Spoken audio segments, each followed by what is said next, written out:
பாஜக நிலைப்பாடு நடுநிலையான நிலைப்பாடு தான். ஆனா அங்க முதல்ல இருந்தே சொல்லிக் கொண்டு வருகிறோம், விஜய்க்கு அநீதி இழைக்கப்பட்டிருக்கிறது.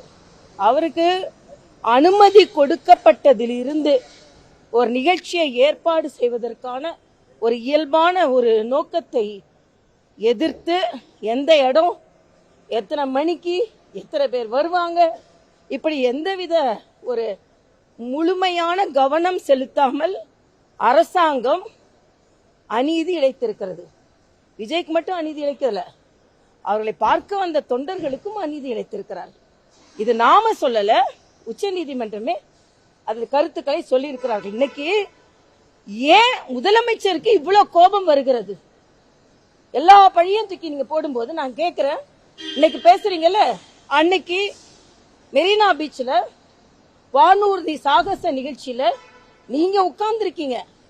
அப்போ 5 பேர் உயிரிழக்கிறார்கள், மனதிற்கு வேதனை. அப்ப யார் மேல பழி போடுவீங்க? எல்லாவற்றிற்கும் அரசாங்கம் பொறுப்பேற்க வேண்டும். நீங்க 10,000 பேர்னு சொன்ன உடனே நீங்க ஒரு கோடு போட்டு 10,000 தான் வருவேன்னு சொல்ல முடியாது. நான் அட்மினிஸ்ட்ரேஷன்ல இருந்திருக்கேன். 10,000 அவங்க சொல்றாங்க. ஒருவேளை அதிகமா கூட்டம் வந்தால் காவல்துறையும் சரி, அரசு அதிகாரிகளும் சரி, என்ன மாதிரி நடவடிக்கை எடுக்க வேண்டும் என்று. இதுல அரசு அதிகாரிகளை அப்படியே காப்பாற்றுவதற்காக, தங்கள் கட்சியை சார்ந்தவரை காப்பாற்றுவதற்காக முற்றிலுமாக ஒரு நிகழ்வை தவறாக முன்னிறுத்துகிறார் முதல்வர் அவர்கள். இது கடுமையான கண்டனத்திற்குரியது. இன்னொன்று, எல்லாவற்றிலும் முதலமைச்சரும் திராவிட முன்னேற்ற கழக திராவிட மாடலும் தோற்று கொண்டிருக்கிறது என்பதற்கு விஜயின் சம்பவம் ஒரு சாட்சி.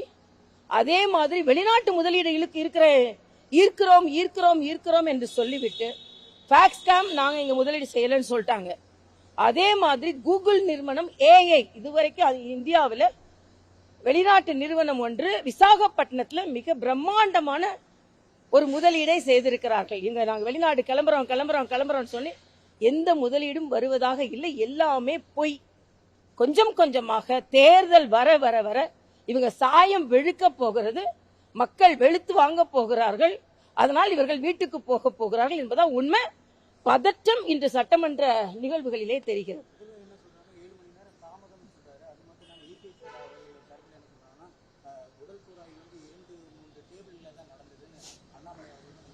இல்ல, அது நான் அங்க அன்னைக்கு நேரா போகும்போதே கேட்டேன்.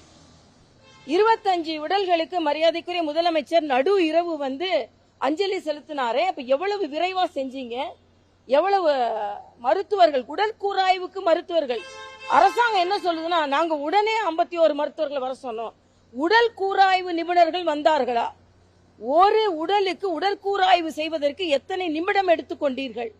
அப்படி என்றால் இங்கே இருந்து முதலமைச்சர் நடு இரவு போயிட்டு நடு இரவிலேயே உடற்கூறாய்வு செய்தீர்களா? இது எல்லாமே மிகப்பெரிய கேள்விக்குறிகள். அதான் சாத்தியமில்லைன்னு அன்னைக்கே கேட்டேன் நான். ஒரே நேரம் 25 அப்பவே பக்கத்துல இருந்த அதிகாரிகிட்ட கேட்டேன், எல்லாருக்கும் உடற்கூறாய்வு செஞ்சீங்களான்னு நான் கேட்டேன். எனக்கு அந்த சந்தேகம் வந்தது. அதனால இதெல்லாம் இனிமே உச்ச நீதிமன்றம் அதை விசாரிக்க வேண்டும். எதற்கு எடுத்தாலும் அரசியல். எதிர்கட்சிகள் எந்த நிகழ்ச்சியும் நடத்திடக்கூடாது. ஏன் நாங்க விஜய்க்கு ஆதரவாக இந்த நிகழ்வில் இருக்கிறோம் என்றால், அவரை மாறியே பாதிக்கப்பட்டவர்கள் நாங்கள். ஒரு ஆர்ப்பாட்டத்திற்கு ஒரு நேரம் கேட்டால், ஒரு அனுமதி கேட்டால் கொடுக்கறது இல்ல. ஏன் ஆர்எஸ்எஸ் இயக்கங்க ஒரு முறையாக நடந்து கொள்ளுகின்ற இயக்கம், அதுக்கு கூட உயர்நீதிமன்றம் போய் தான் அனுமதி வாங்க வேண்டி இருக்கிறது.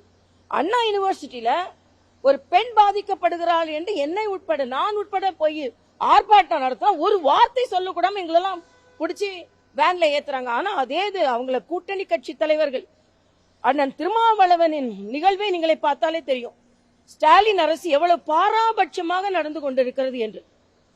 ஒருத்தர் கார் இடிக்கிறாரு, அதை அடிக்கிற சொல்றாருன்னு இவங்க சொல்றாங்க.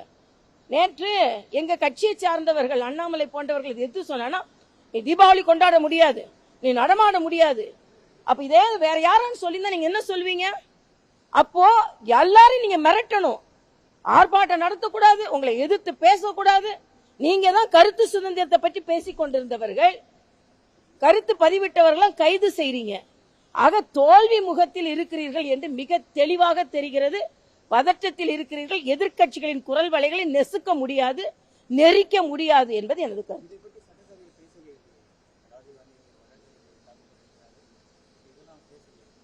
அது நான் சட்டமன்ற நிகழ்வுகளை நான் சொல்ல முடியாது. இல்ல, அது சட்டம் தன் கடமையை செய்யும். அது சட்டத்தின் படியில் அவங்க கேட்கணும்.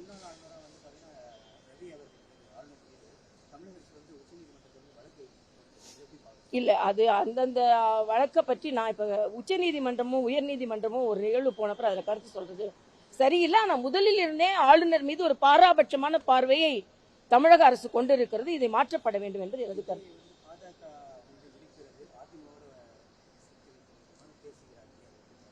ஒன்னும் சிக்கலும் இல்ல, விக்கலும் இல்ல. அதுல விஜய்க்கு அநீதி இழைக்கப்படுகிறது. ஒரு ஆர்ப்பாட்டத்துக்கு, ஒரு கூட்டத்துக்கு அனுமதி கேட்டா அந்த அனுமதி மறுக்கப்படுகிறது. ஏன் எதிர்க்கட்சிகளின் உரிமை பறிக்கப்படுகிறது என்று நாங்க கேட்கிறோம். நாங்களும் எதிர்க்கட்சியா இருக்கோம், தம்பி விஜயும் எதிர்க்கட்சியா இருக்காரு. அதனால நாங்க அவருக்கு கேட்கிறோம். நாங்க விஜய்க்கு ஆதரவா இருக்கிறோம் என்று சொல்வதை விட கடுமையாக நடந்து கொள்ளுகின்ற மாநில அரசிற்கு கடுமையான எதிர்ப்பை நாங்கள் தெரிவிக்கிறோம். அந்த வகையில் விஜய் பாதிக்கப்பட்டவர், அதனால் நாங்கள் உடன் இருக்கிறோம். அதாவது ஒரு இன்சிடென்ட்ஸ்ல ஒன்று சொன்ன உடனேயே எல்லாத்துக்கும் கூட்டணி புள்ளி தான் வைக்க முடியாது. கூட்டணி நடக்கலாம், எப்படி வேணாலும் நடக்கலாம். அதை பற்றி கூட்டணி பற்றி பேசுவதற்கு நான் இப்போ வரல. நாங்கள் கூட்டாக அரசாங்கத்தை எதிர்ப்போம். அது கூட்டணியா கூட்டாகவா என்பது வருங்காலம் முடிவு செய்யும்.